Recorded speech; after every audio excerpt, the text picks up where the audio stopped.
Hey,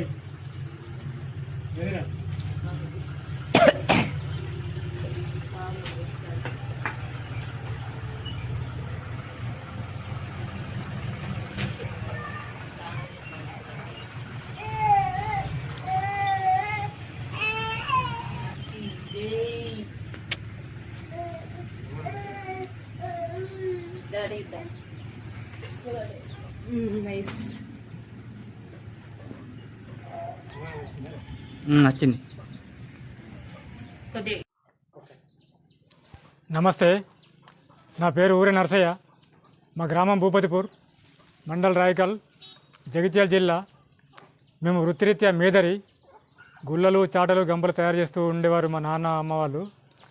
అయితే ఇప్పుడు నేను కొత్తగా ఈ యొక్క సహజసిద్ధంగా లభించినటువంటి వెదురు బొంగులను ఉపయోగించి వాటర్ ఫౌంటైన్లు కావచ్చు, నెమలిలు, అలాగే పడవలు, గృహం లోపల పెట్టుకునేటువంటి డెకరేటివ్ వస్తువులన్నీ కూడా చేస్తూ ఉంటాను. అలాగే గత సంవత్సరం ఈ యొక్క వెదురు బొంగులను ఉపయోగించి ఒక వినాయకుని చేయడం జరిగింది. అది మా గ్రామం తరపున చాలా బ్రహ్మాండంగా ఉత్సవాలు జరిపారు. అది చూసి ఇంకా ఈ సంవత్సరం కూడా ఏదైనా పెద్దగా చేద్దామని ఒక ఆలోచనతో అదే వెదురు బొంగులను ఉపయోగించి ఇంకా కొంచెం పెద్దగా ఒక డిజైన్ కొంచెం మార్పు చేసి చేయడం జరిగింది. ఇది దాదాపు నాకు ఒక 20 రోజుల సమయం తీసుకున్నది. 9 ఫీట్ల హైట్ ఉంది. ఇది 9 ఫీట్ల హైట్తో చేయడం జరిగింది. దీనివల్ల ఏమవుతుందంటే మనకు పర్యావరణానికి ఎలాంటి చెడు అనేది జరగదు. నిమజ్జనం చేయడం కూడా చాలా ఈజీ.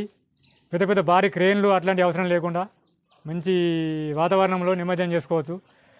నీటి శుభ్రత కూడా జరుగుతుంది. ఎందుకంటే వెదురు అనేది సహజసిద్ధంగా మనకు మంచి ఆక్సిజన్ ఇచ్చేటువంటి ఒక వెదురు మొక్క. అది మనకు చూడండి, ఇప్పుడు సహజసిద్ధంగా మనకు చిన్నపిల్లలు పుట్టినప్పటి నుంచే మన సైన్స్ చాటలో పండబెడతారు. ఎందుకంటే దీంట్లో అంత అద్భుతమైనటువంటి గుణాలు ఉంటాయి కాబట్టి, సైంటిఫిక్గా కావచ్చు, ఆయుర్వేదికంగా మంచిగా ఉంటుంది కాబట్టి అలాంటి ఈ యొక్క వెదురును ఉపయోగించి ఈ యొక్క వినాయకుని చేయడం జరిగింది. దీని ద్వారా ప్రకృతికి ఎలాంటి హాని చేకూరదు.